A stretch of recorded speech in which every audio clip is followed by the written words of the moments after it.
इस रचना के सभी पात्र, जगह और घटनाएं काल्पनिक हैं अथवा इनका किसी भी जीवित या मृत व्यक्ति से कोई संबंध नहीं है। ये रचना जिंदगी के रोज के दौड़ भाग में दौड़ के महत्व को हास परिहास के माध्यम से दर्शाती है। ये रचना रचयिता के निजी दृष्टिकोण का प्रतिबिंब नहीं है। नमस्कार दोस्तों, मेरी नई रचना का शीर्षक है एक धावक की व्यथा। हल्के मन से लुत्फ उठाकर सुने और पसंद आने पर सब्सक्राइब कर नोटिफिकेशन टर्न ऑन करना ना भूलें। धन्यवाद। एक धावक की व्यथा। शादी के शुगर से भरपूर लड्डू और शिशु जन्म से पूर्व भोजन पर जबरदस्त फोकस। गाल लाल थे अपने और वेट कमाल। जिम से सूरज और बारिश का रिश्ता था। जवान सांसों का मचलना एक्चुअली सांसों का फूलना था। तन विकराल था अपना और डबल चिन कमाल। सुबह की नींद से चोली दामन का साथ था और शवासन सबसे प्रिय वर्कआउट था अपना। दहेज की साइकिल नीचे जंग खा रही थी और सीढ़ियों का प्रयोग बिल्कुल वर्जित था। परंतु हमने अनुभव किया, बुल मार्केट के माफिक तेजी से उभरती तोंद पड़ोस की मिसेस शर्मा को चुभने लगी थी। 12वीं के बोर्ड एग्जाम्स के बरसों बाद 5 बजे सुबह उठकर दौड़ने का दृढ़ निश्चय किया। उस वक्त सुबह उठकर मम्मी चाय पिलाती थी, इस वक्त पत्नी ने 2 बजे ही उठा दिया। मुन्नी का डायपर चेंज जो करना था। ऐसे टाइम टेबल में सुबह उठना बिल्कुल संभव न था। डायपर और अलार्म क्लॉक को हमने डस्टबिन में फेंका, रजाई तानी और बढ़िया नाश्ता का सोचते हुए सो गए। परंतु निश्चय दृढ़ था अपना। 2-3 साल बाद जब मुन्ना हमसे तेज दौड़ने लगा, हमने कठोर हृदय से दौड़ने का निश्चय फिर दृढ़ किया। आसपास के जिम वालों से बात की, ऑफिस की टाइमिंग को एडजस्ट कराया। जल्दी हम फिर भी नहीं उठे और ट्रेडमिल पे अपने भारी कदम रखे। ट्रेडमिल कमाल का फैसिनेशन है साहब। आप 2 किलोमीटर दूर जिम 20 रुपए के पेट्रोल में जाते हो और वहां 2 किलोमीटर ट्रेडमिल के लिए 2000 रुपए जिम मेंबरशिप देते हो। खैर, हमें हौले हौले ट्रेडमिल पर दौड़ना भाने लगा। जब माथे से पसीना डैशबोर्ड पे टपकता था, हमें मिल्खा सिंह के पोस्टर पर दौड़ते हुए फरहान अख्तर प्रेरित करते हुए दिखते थे। देश के लिए कुछ किया, ऐसी भावना सी आने लगी। सोने पे सुहागा ये कि बगल वाली ट्रेडमिल पे भावना भी 8:15 से 8:45 तक दौड़ती थी। कदम मिले न मिले, नजर जरूर मिलने लगे थे। हमें तो दिल भी मिले हुए लगने लगे थे जब एक दिन उसने "Why don't you get your own towel" कहकर सारा भ्रम पसीने के माफिक माथे से पोंछ दिया। आपकी सेहत आप खुद नहीं बनाते हो, उनके पीछे तमाम दोस्तों का कार्य होता है। भाई, रनिंग के बाद बियर पिएंगे कार्ब्स के लिए, और रात को सोने से पहले पिज्जा खाना सुबह दौड़ते वक्त एनर्जेटिक फील करेगा। ऐसे मित्रगण अगर हो तो रनिंग क्या वेट कम करेगी। और ऐसे मित्रगणों को बिल्कुल एहसास नहीं होता कि वो कितने मोटिवेटिंग हैं। उनकी फेसबुक पर छोले भटूरे के सामने अलौकिक फेस वाली फोटो, या उनकी दिल्ली के ठंड में रबड़ी जलेबी खाते हुए व्हाट्सएप स्टेटस आपको हमेशा ये याद दिलाता है कि you are missing out on life. खैर, निश्चय दृढ़ था अपना। हमने ऐसे निकम्मे दोस्तों का बोझ सीने से नहीं, अपने पेट से भी हटाया और कुछ एक्सपीरियंस्ड रनर्स से दोस्ती बढ़ाई। उनके कथानुसार ट्रेडमिल से नीचे उतरकर बाहर खुले में दौड़ना आरंभ किया। रोड पे दौड़ना ट्रेडमिल से कहीं कठिन अनुभव है। एक तो रोड आपके स्पीड के रिकॉर्ड की धज्जियां उड़ा देता है और दूसरा घर वापसी प्लान करनी पड़ती है। ट्रेडमिल की तरह नहीं कि वहीं चालू और वहीं खत्म। खुले आसमान में दौड़ना काफी प्रिय कार्य बनने लगा। हम उनके अकेले ख्यालों में खोए अकेले दौड़ने लगे थे। परंतु हमें एहसास न था कि रनिंग एक साइंटिफिक क्रिया है। काफ का पेन और क्वाड्स की टाइटनेस समझाई किसी ने। आपके ग्लूट्स वीक हैं, दैट इज वाई बैक एक हो रहा होगा। हम हतप्रभ थे, हमें अपनी ऐसी किसी भी वीकनेस का कोई भी अंदाजा नहीं था। हार्ट रेट मॉनिटर करना कितना आवश्यक है, ये किसी धुरंधर ने लैक्टिक एसिड के संदर्भ में ज्ञात करवाया। Accumulation of lactic acid is directly proportional to the time above threshold heart rate, leading to the onset of muscle fatigue, wear and tear. जब हम इन चीज़ों में घुसे तो मालूम चला एक उम्दा रनिंग वॉच बेहद ज़रूरी है। लैक्टिक एसिड कहीं मांसपेशियों में जम ना जाए, इसलिए हमने अपनी निगाहें गार्मिन फोररनर पे टिकाई और किसी सेल्स ऑफर के इंतज़ार में बैठ गए। शौक और बजट की दूरी किसी मैराथन से कम न थी। काफ़ी दिनों बाद आखिर पेटीएम पे एक बढ़िया ऑफर हमें रास आया और हमने फोररनर विद म्यूजिक को अपना रनिंग मेट बनाया। आप मानेंगे नहीं, दौड़ और संगीत का मिलन वाकई बेमिसाल है।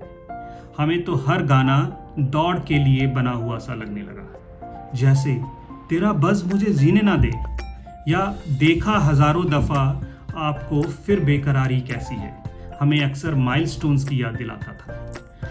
आप भी कभी सोच के देखिए, कोई भी गाना चुनिए और वो ज़रूर रनिंग से रिलेटेड हो जाएगा। हमको सिर्फ तुमसे प्यार है या दिल है छोटा सा, छोटी सी आशा। हमारे थिरकते कदम अब बेलगाम ही लंबी दूरियां नापने लगे थे।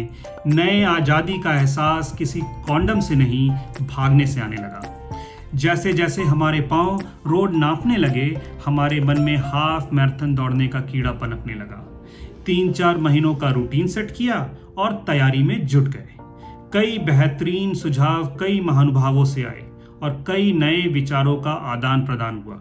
जैसे फीट प्रोनेशन के बारे में ज्ञात हुआ। इनफैक्ट जूते के फीते बांधना भी एक कला है, ज्ञात हुआ। 2 महीने में ही तैयारी सिर चढ़कर बोलने लगी थी। हमारा कॉन्फिडेंस एक नए लेवल पे था। सैटरडे नाइट के बियर्स और पास्ता के बाद सोचा संडे को लंबा दौड़ेंगे। आखिर लॉन्गेस्ट रन था टेपरिंग और हाफ मैराथन से पहले।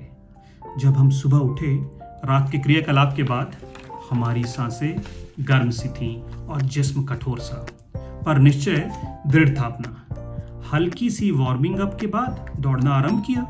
कॉन्फिडेंस इतना था कि 18 किलोमीटर का लक्ष्य मामूली प्रतीत हुआ।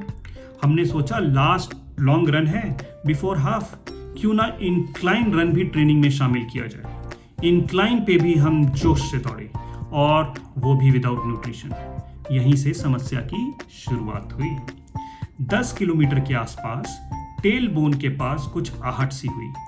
दोनों टांग लड़खड़ा के रुक गए और ये वही वाली फीलिंग थी जनाब कि जब आपकी गाड़ी मॉनसून में डूबते हुए खटखट करते हुए बंद हो जाती है।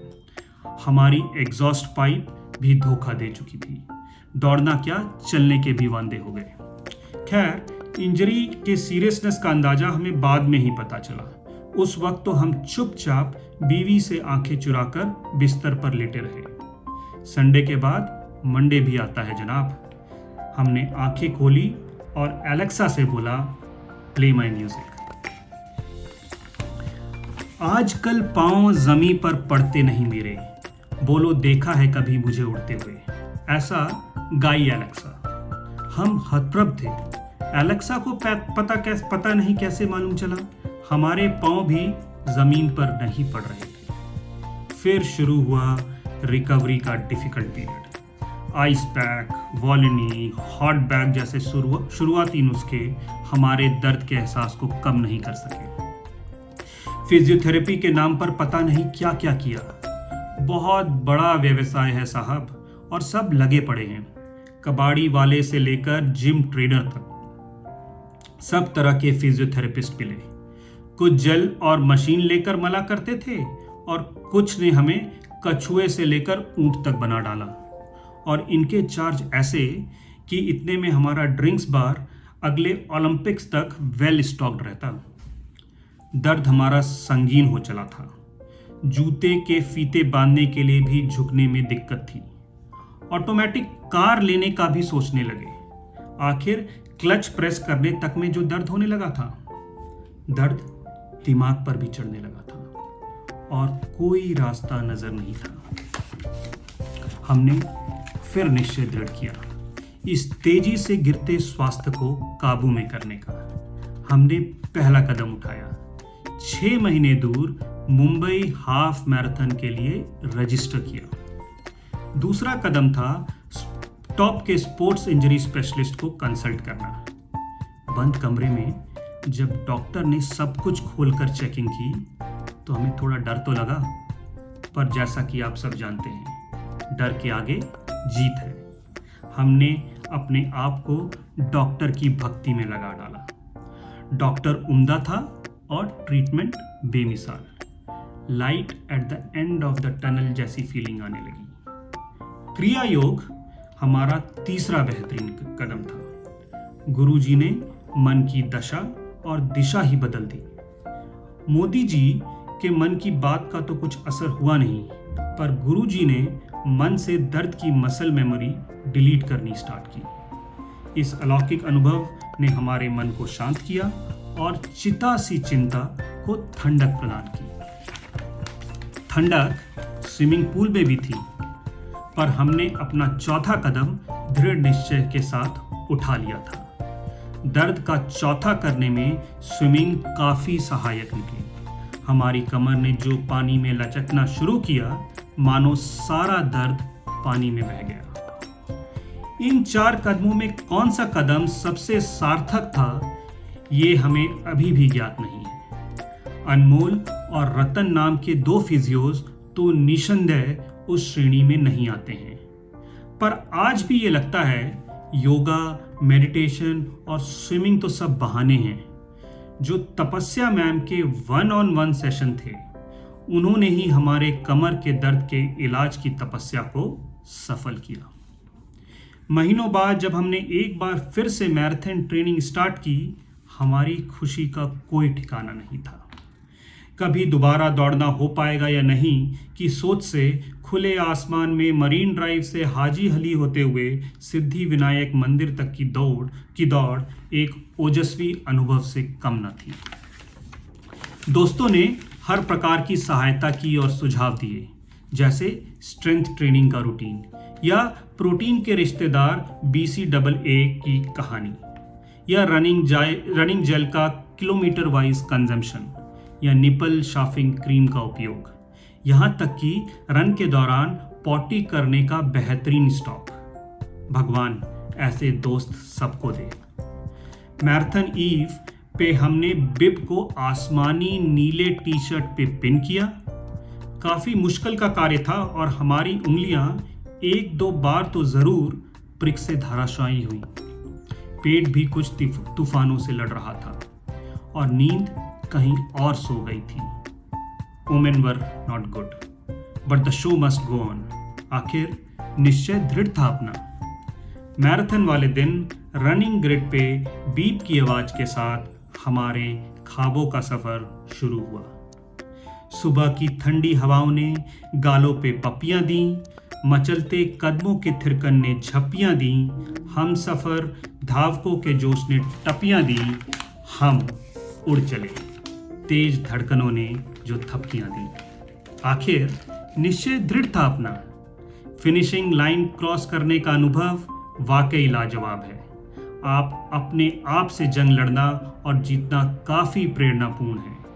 आपकी महीनों की मेहनत, रातों की नींद, मसल्स की सोरनेस या एब्सेंस ऑफ सोशल लाइफ, सारा कुछ एक मेडल और कुछ चुनिंदा फोटोज में सिमट कर आपका जीवन भर साथ निभाता है। दौड़िए, खूब दौड़िए, ध्यान से दौड़िए और खुशी से दौड़िए। दवाई, महंगाई और जग हंसाई से बचने का इससे अच्छा कोई तरीका नहीं है। और वो कहते हैं ना, गिरते हैं शहसवार ही मैदानी जंग में, वो तिम्ल क्या गिरे जो घुटनों के बल चले। नमस्कार।